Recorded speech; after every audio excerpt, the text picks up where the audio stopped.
नमस्कार। खास मुलाकात में आप सभी का स्वागत है। मैं हूं आदित्य नामदेव।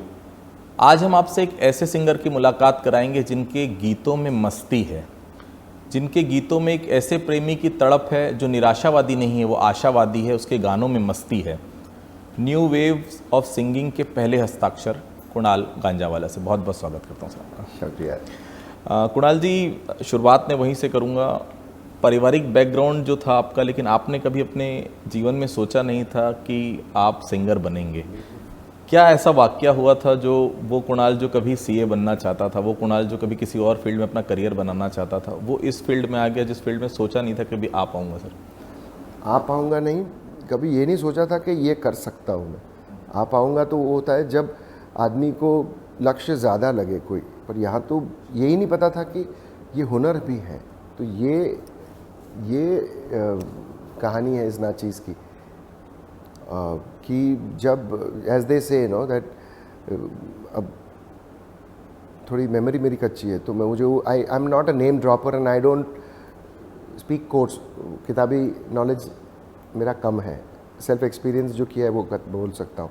तो वो कहते हैं ना कि द मैन डिसाइड्स, ऊपर वाला हंसता है कि मैं ये करूँगा, मैं वो करूँगा। तो वो वाला प्रॉवर्ब मुझे याद आ रहा है।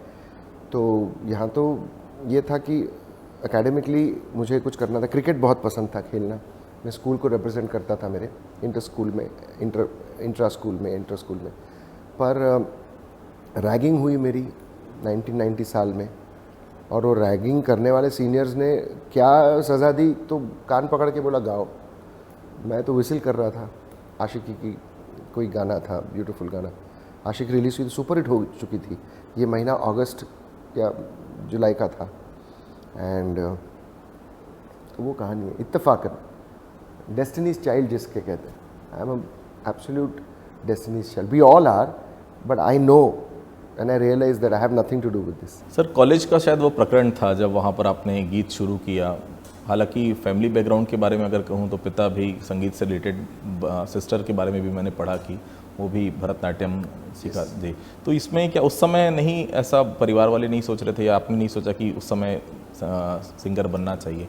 अचानक सिर्फ वो जो कॉलेज का वो इवेंट था वही टर्निंग पॉइंट था जीवन का? कॉलेज का इवेंट भी नहीं, वो रैगिंग हुई। रैगिंग के इवेंट के बाद फंक्शन था, 1 महीने के बाद कोई देसी डे या रोज़ डे ऐसा कुछ था। तो मेरे पिताजी हारमोनिका शौकिया बजाते थे। तो जब मेरी रैगिंग हुई, मैं एक्टिंग स्कूल ज्वाइन की मैंने, कि कोई एक जायज़ वजह चाहिए थी कि भाई कॉलेज में कुछ और घंटे स्पेंड करे ताकि घर नहीं आना पड़े वापस। ना कि घर पसंद नहीं है इसलिए नहीं, कि जब आदमी 11th स्टैंडर्ड में होता है तब आदमी को लगता है कि मैं तो बादशाह हूँ। और टाइटैनिक के वो जो लियोनार्डो कैप्रियो और जो उसकी हीरोइन थी, जिस तरह से they are enveloping and they are feeling like मैं I am the king of the world. तो हर 11th स्टैंडर्ड के बच्चे को लगता है कि सज़ा जो स्कूल की होती है, एक ही यूनिफॉर्म पहने इतने साल, वो ख़त्म हुआ। और मैं कॉलेज में गया, मैं डेनिम्स में, मैं ट्राउज़र्स में स्कूल जा रहा हूँ, रोज़ मैं अलग कपड़े पहनूंगा। तो वो एक होता है। तो और फ्रीडम कि मुझे स्कूल बस में नहीं जाना है, मुझे या तो पैदल या बीएसटी बस में या टैक्सी में। तो वो जुनून होता है एक 16 साल के बच्चे का कि वाह मैं कॉलेज में हूँ। अच्छा, मैं सुबह 7:30 की कॉलेज है, 12:30 बजे ख़त्म हो जाएगी, तो लंच टाइम का वापस आना पड़ेगा। तो कोई जायज़ वजह ढूंढो भाई, जिससे कि तुम 3-4 बजे तक बाहर रह सकते हो। और पापा मम्मी को तो पूछना, इजाज़त तो लेनी है। तो किसी ने कहा कि अरे एक्टिंग स्कूल 5 बजे है शाम को, हफ्ते में 2 बार। तो मैंने कहा परफेक्ट, 5 बजे शुरू होगी, 6 बजे ख़त्म होगी, घर पहुँचते पहुँचते 7। अब इतनी देर तक तो हम रहे ही नहीं थे, पर ख़याली पुलाव बनाए हमने। तो ये लेजिटिमेट रीज़न मिल गया। और पहले ही दिन वो क्लास अटेंड करने गया, ना डायरेक्टर आए ना क्लास हुआ, पर मैं विसिल कर रहा था और मेरे सीनियर्स ने मुझे पकड़ के कहा कि तुम गाओ। अब देखो ना, कोई कनेक्शन नहीं, एक्टिंग स्कूल, गाना, विस्लिंग, पूरा सब लिखा हुआ स्क्रिप्ट। और ये डॉल जैसे हम सब कठपुतलियाँ हैं, तो उन्होंने प्ले का बटन दबा दिया कि चलो इसकी कहानी यहाँ से शुरू। उस दिन समझ में आ गया था कि इस फील्ड में करियर बना सकते हैं? नो, बिल्कुल नहीं। मैं तो सीरियस ही नहीं था, बिकॉज ये तो मुझे मजाक लग रहा था। पर मैंने जब मेरे पिताजी को ये कहा और मेरी माँ को मैंने कहा कि आज मेरी रैगिंग हुई डैड, तो मेरे से मैं कुछ 20-25 दिन के बाद या 1 महीने के बाद मैं कुछ गाना वाना गा रहा हूँ। तो पापा बड़े खुश हुए, बोले अरे वाह मेरे रफ़ी, ये उनकी लाइन थी। पर मैं गाना गा रहा था मुकेश जी का, एक दिन बिक जाएगा माटी के मोल, जग में रह जाएंगे प्यारे तेरे बोल। तो मैंने ये गाना सुना भी नहीं था, रेडियो पे बहुत सुनते थे, विविध भारती हमारे घर में सुबह उठते थे विविध भारती से। मेरे दादा दातून से ब्रश करके वो उठते थे 5:30, 5:15, 5:30 बजे, और विविध भारती आई थिंक 6:30 बजे शुरू होती थी सुबह, आई कैन रिमेंबर।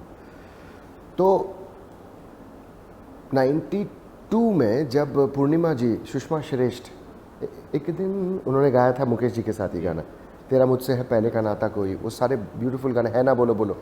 तो आप मेरी फेरी गॉड मदर जैसी आई मुझे उस कॉलेज फंक्शन से जहाँ मैं हार रहा था, और ये भी मेरे ज़िंदगी की परिभाषा है, जो जितने जितने कॉन्टेस्ट में मैं हारा, उस कॉन्टेस्ट में मैं ज़िंदगी में जीता। सारेगामा में भी पहले एपिसोड में मैं हारा, पर आदेश भाई ने वो ब्लेसिंग दी कि कुणाल, मुझे सोनू भी कुणाल बोलता है, कुणाल।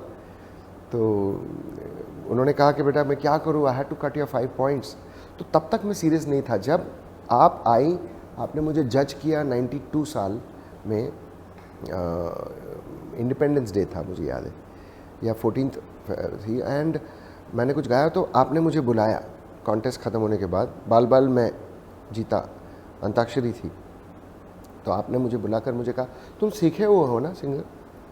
अब सीखा हुआ हो मीन्स, तभी नदीम मेरा एक दोस्त, कॉलेज का बहुत जिगरी दोस्त आज भी है, तो वो मुझे भारतीय विद्या भवन ले गया था, क्योंकि ये 90 साल में ये इत्तेफाकन सब हुआ। तो 2 साल हमने कॉलेज में गाए, इंटर कॉलेजिएट, इंट्रा कॉलेज सब किया।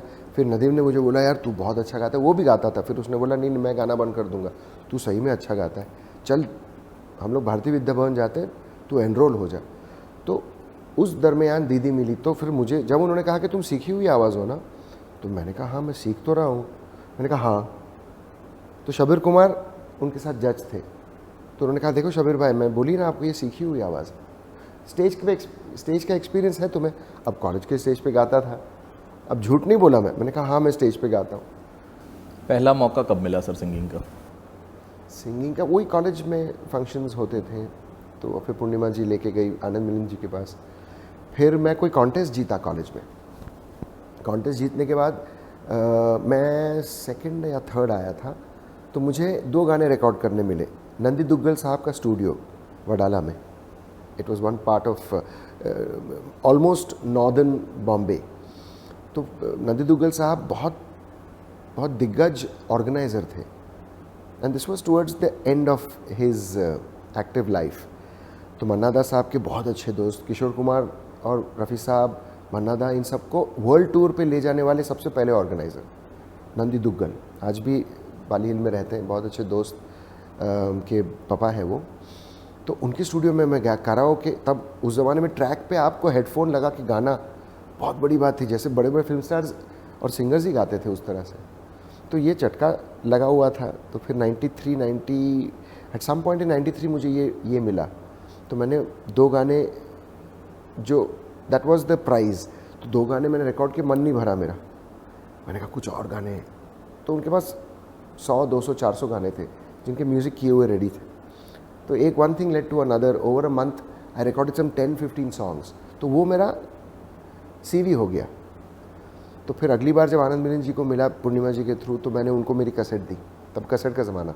कुणाल जी, एक बहुत फेमस था वो पियो ग्लास फुल दूध दूध, वो क्या था वहाँ? वो जिंगल थी, वो साल था 94।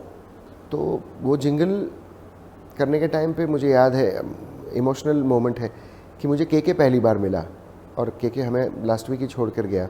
तो के तब मुझे पहली बार मिला। के मेरे से पहले, के दिल्ली का है, तो वो आ चुका था और ऑलरेडी कुछ जिंगल्स गा चुका था। ये मेरी पहली जिंगल थी लेस के लिए। तो वो मेरे साथ कोरस गा रहा था, उस जिंगल में के कोरस गा रहा था मेरे साथ, मेरे लिए। तो वो जिंगल हो गई, बहुत पॉपुलर हुई। मुंह में गाने का मौका कब मिला सर? और क्योंकि मैं मर्डर में भी आऊँगा सर, क्योंकि बहुत फेमस वो गाना आज भी युवा उसको गुनगुनाते हैं, और ऐसी कोई पार्टी नहीं होती होगी जहाँ वो गाना आज भी ना सुना जाता हो। स्टार्ट साथिया में भी आपने गाना गाया, लेकिन इस गाने ने आपको अलग ही एक प्रसिद्धि दी सर। ये साथिया से लेकर यहाँ तक का सफ़र, पहला गाना किस फिल्म के लिए आपने गाया था? जिंगल्स बहुत करने लगा मैं। जब दूध दूध की जिंगल पॉपुलर हुई मेरी, वो रिलीज़ हुई 96 में, 94 में रिकॉर्ड हुई और फिर हाइबरनेशन में चली गई। फिर अचानक से 96 में government got involve in that flood operation, जैसे वो अंडे वाला जो ऐड है ना, रोज़ खाओ अंडे। तो फिर वो जब पॉपुलर हुई तो फिर रंजीत बारोट ने मुझे एक दिन बुलाया। लेस के साथ कम काम किया मैंने। तो जब शंकर ग्रेजुएटेड टू फिल्म्स तो फिर जिंगल्स कम हो गई, तो उन्होंने जगह बनाई। तो फिर दूध दूध जिंगल पॉपुलर हुई तो फिर रंजीत बारोट ने सुना और मुझे बुलाया। तब लिम्का जो लेमन लेमनी लिम्का लिम्का लिम, तो वो जिंगल इतने पुरानी जो 30 साल की जिंगल थी वो चेंज कर रहे थे पार्ले वाले। हालांकि वो जिंगल उतनी ही चली, बट इतना खूबसूरत ट्यून था वो। 2-3 साल ये जिंगल चली एज लिम्काज ट्यून। बट देन दौर भी चेंज हो रहा था, सबको हर साल हर 2 साल में कुछ नया चाहिए था। As opposed to a jingle Marlex pressure cooker, Lijjat papad, ये सब 30-30, 20-20, 25-25 साल जिंगल्स चली, जो आज भी मुझे मुंह पर है, क्योंकि मैं तो बहुत छोटा था पर रेडियो पे सुनते थे, टीवी पे सुनते थे। फिर रंजीत भाई ने उस दिन मुझे ज़िंदगी का फ़लसफ़ा सिखाया जो मैं आज तक नहीं भूला हूँ। उन्होंने यही कहा कि तेरा काम मैंने सुना, जब मैंने सुना मैंने कहा ये बंदे में दम है, तो इसलिए मैं बुला रहा हूँ तुझे, क्योंकि तेरे काम में दम है इसलिए मैं तुझे बुला रहा हूँ। मैं दोस्तों के साथ काम नहीं करता, मैं उन लोगों के साथ काम करता हूँ जो जब मैं कोलैबोरेट करूँ उनके साथ, जो मुझे बेटर दिखा सकते हैं। मेरे काम को अगर तुम 4 चांद से 16 चांद लगा सकते हो, 4x4x4, it's a way of saying, तो फिर मैं ऐसे लोगों के साथ काम करता हूँ जो जिगर रखते हैं और जिनका हुनर can paint the whole city red. तो कोई अगर तुझे बोलेगा ना कि वो तेरे पे एहसान कर रहा है तुझे काम दे के, उस दिन के बाद उस आदमी के पास वापस मत जाना, क्योंकि वो झूठ बोल रहा है तुझे, वो तुझे गुलाम बनाना चाहेगा।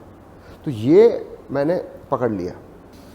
1992 से लेकर 2005 की अगर मैं बात करूं तो जी सिने अवार्ड भी आपको मिला था। भी में जो गाना आपने गाया है उस गाने का सफ़र कैसा रहा, कैसे स्टार्ट हुआ वो गाना कि वो गाना आपको गाना है, क्योंकि वो गाना आज भी यूथ के दिमाग में छाया हुआ है, चाहे जितना भी समय बीत गया हो, बहुत लंबा समय बीत गया, लेकिन आज भी वो गीत लोग गुनगुनाते हैं। जी, मुझे आज भी जब मैं कॉन्सर्ट्स करता हूँ मुझे वो कम से कम 3 बार गाना पड़ता है। तो वो भगवान का आशीर्वाद ही है मेरे लिए, क्योंकि उस गाने को गाने के लिए अचानक से लक्ष्मी पूजन के दिन 2000 दिवाली का दिन था शायद वो, लक्ष्मी पूजन, वही 3-4 दिन जो, तो 2003 उसी साल मेरी शादी हुई दिसंबर में। तो उसी साल की 2003 की दिवाली में जो हम गाने में गया, अचानक से मुझे फ़ोन आया अनु मलिक के असिस्टेंट का, विपिन का, अभी वो स्वर्गवास हो गया उनका। तो उन्होंने मुझे कहा कि तू आ जा कल शाम को।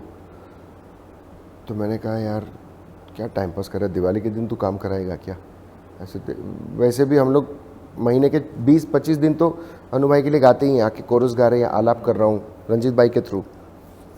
तो किसी का आ जा यार, बहुत मस्त गाना है और अनु भाई तेरे लिए फ़ाइट कर रहे हैं।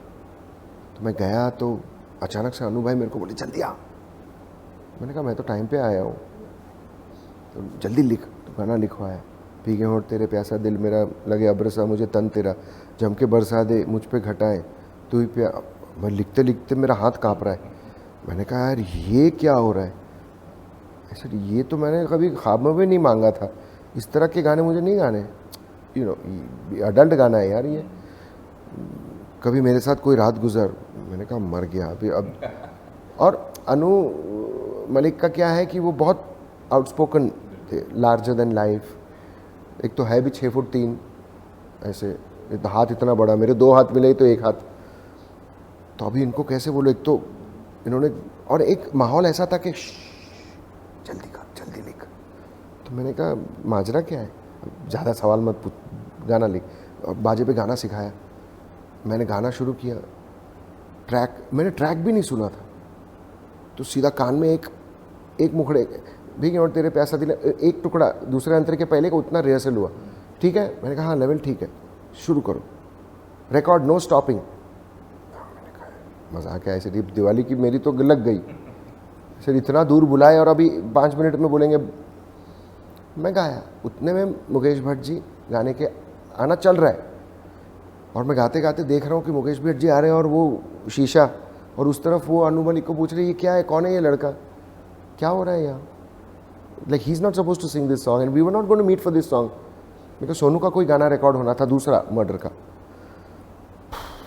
तो बीच में एक पार्ट आता है, वो ओ वो ओ वो ओ, और वो गायत्री और मैं, मेरी वाइफ और मैंने ये कुछ 2-3 हफ्ते पहले आके उतना ही पार्ट हारमोनीज करके हम गए थे, नॉट नोइंग कि यही गाना मुझे 2-3 हफ्तों के बाद गाना है और ये पूरी मेरी दुनिया 360 कर देगा।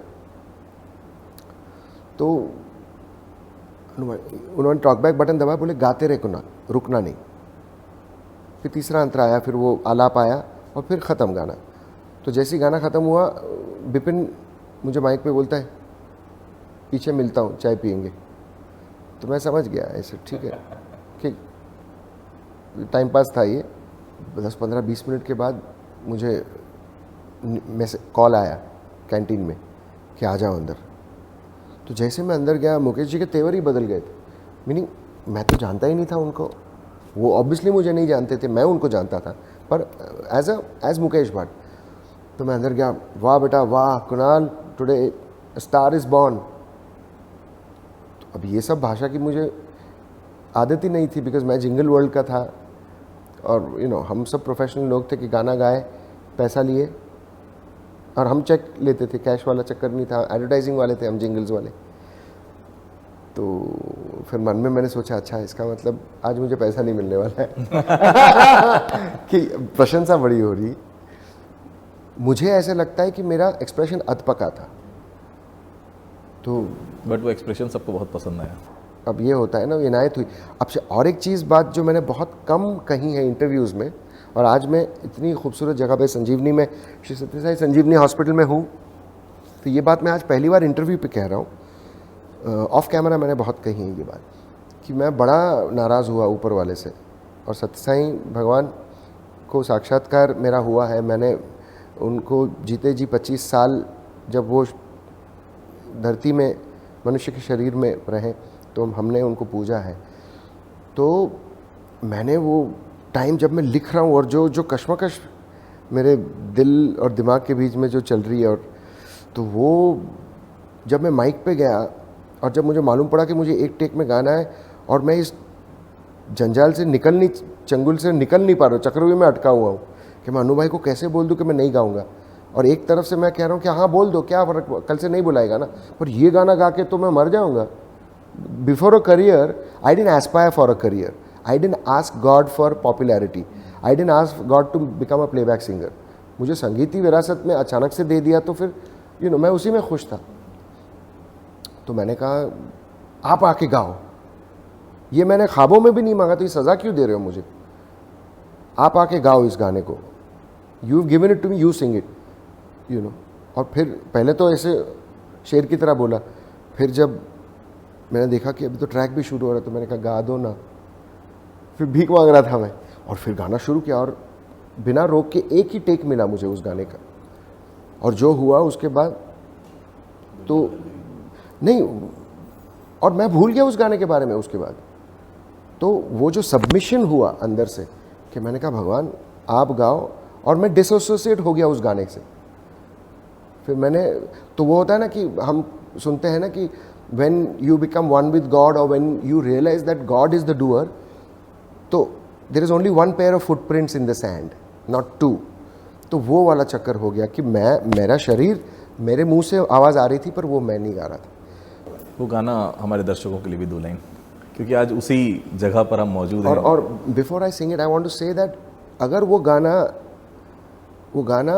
बिकेम एन ऑफरिंग, इसीलिए मुझे एयरपोर्ट्स पर आज भी ऐसी कितनी यंग गर्ल्स होती हैं जिनकी शादी अभी अभी हुई है, और ऐसे कितने ग्रैंड पेरेंट्स मिले हैं मुझे जो कहते क्या गाना। अब सोचो 80 साल की औरत मुझे आके बोलती है कि बेटा खुश रहो, क्या तुम्हारा वो भीगी ओट गाना है। तो अगर उसमें ज़रा भी अश्लीलता होती, जो मैंने परसीव किया कि हाइला ये शब्द, तो वो इस तरह से ना छूती।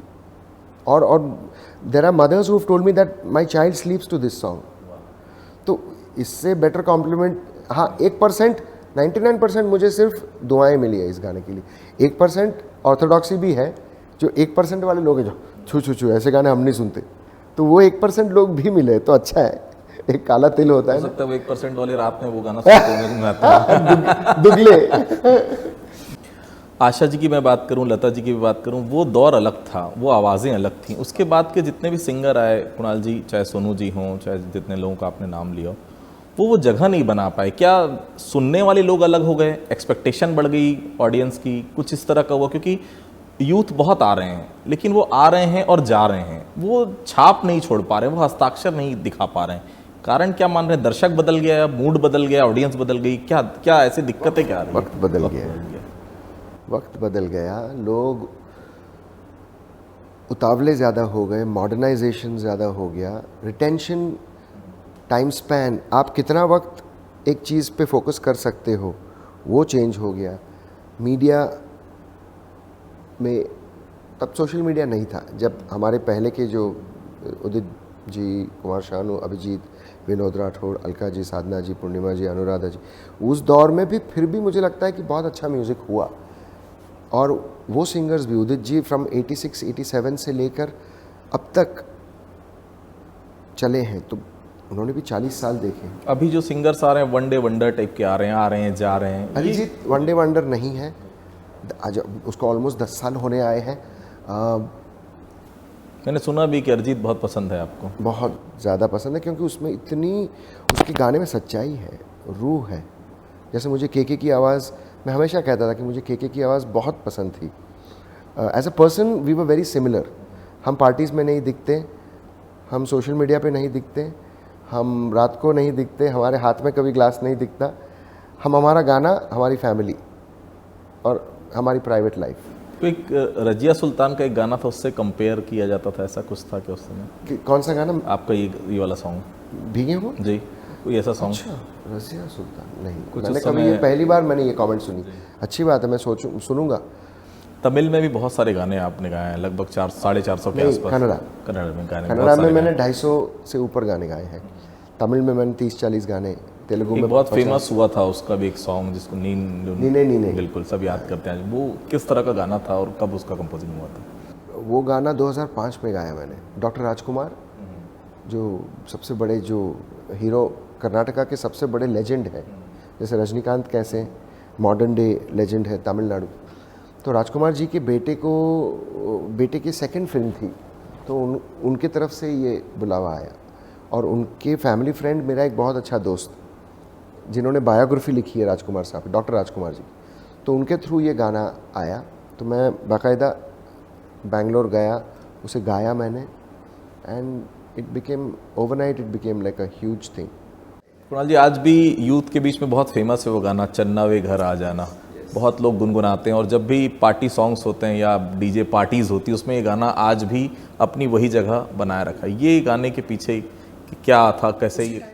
एक स्टूडियो था स्पेक्ट्रल हार्मनी करके, जहाँ हम दिल दे चुके सनम भी रिकॉर्ड हुआ था, और उसके आलाप मैंने गाए थे, टेलीविज़न प्रोमोज मैंने गाए थे उसके।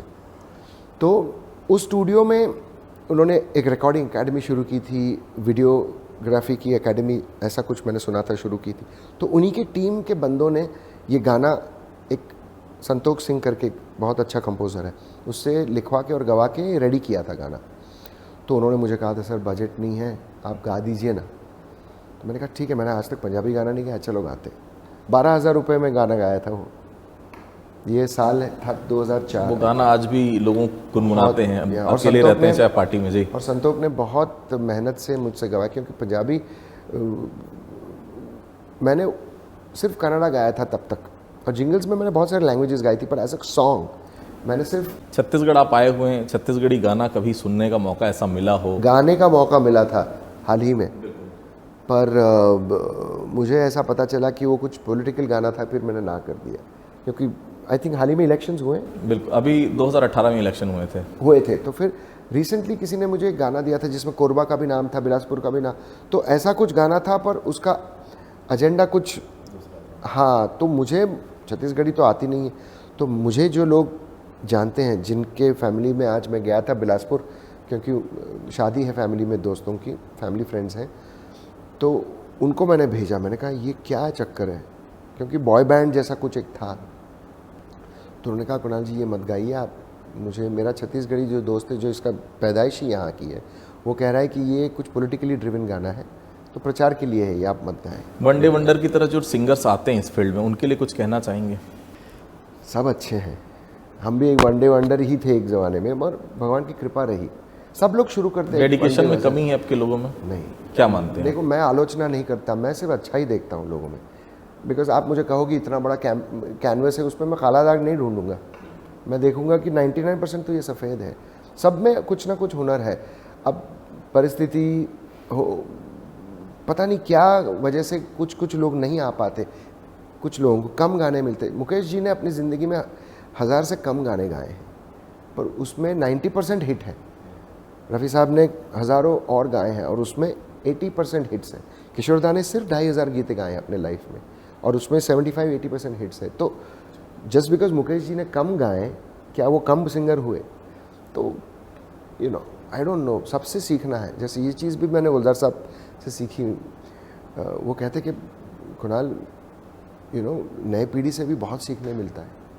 चलिए, बहुत बहुत शुक्रिया सर हमसे बातचीत करने के लिए। तो खास मुलाकात में आपने सुना कुणाल गांजावाला जी से उनके जीवन की अभी तक की पूरी कहानी, कहाँ से उन्होंने करियर की शुरुआत की थी, और बहुत साफ कहा उन्होंने कभी सोचा नहीं था कि सिंगर बनूंगा, लेकिन ये डेस्टिनी ने कुछ ना कुछ आपके लिए तय करके रखा है। वो अचानक भी हो सकता है, क्योंकि सोचा हुआ ज़रूरी नहीं कि वो हो पाए, लेकिन जो ऊपर वाले ने सोच के रखा है वो आपके साथ ज़रूर होगा। तो खास मुलाकात में आज इतना ही। अगली बार फिर किसी खास शख्सियत से आपकी मुलाकात कराएंगे, तब तक के लिए बहुत बहुत धन्यवाद।